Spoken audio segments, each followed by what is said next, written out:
Бул волейбол оюнун чыныгы спортчулардай ойноп жаткан энелер Денисак эне Денисак улут ураанынын астында Бишкек шаарында чогулушту. 35 жаштан чоңдор үчүн уюштурулуп жаткан иш-чарага 16 команда өлкөнүн 7 дубанынан келишкен. Региондор аралык ынтымактыкты бекемдөө максатында кыз-келиндер 35 жаштан жогору кыз-келиндер арасында өтүп жатат, 16 команданын арасында. Баш байге үчүн 10 000 сом коюлган. Бирок максат аны утуу эмес, эң башкысы ынтымакты бекемдөө жана ар дайым спортко жакын болуу.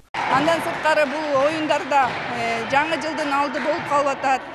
Ошого карата ар бир оюнчунун, ар бир катышуучусуна жаңы жылдык белектер тартууланат. Катышуучулар арасында 50 жаштан улуулар да бар. Айтымдарында жаштардан калышпай ойноого алардын жаш курагы тоскоол боло албайт.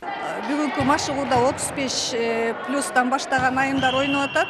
Негизи бул жерде айымдар, апалар, керек болсо чоң апалар дагы оюнга катышат. Албетте өсүүлөр бар. Командалар аябай жакшылап даярданып, чир алып, даярданып, жакшы оюнга даярданып келишиптир. Таймаштын жыйынтыгында Ноокат 1 командасы чемпион болсо, Кара Суу тайпасы 2-нчи орунду ээледи. Ал эми Ак Булак Ноокат 3-нчү орунга жайгашты. Белгилей кетсек, алдыда мындай иш-чараларды байма-бай өткөрүү пландалууда. Анткени энелер ынтымакта болсо, өлкө биримдиги бекем болот. Атабек Баймурзаев, Мирлан Жаныбеков, ЛТР, Бишкек шаары.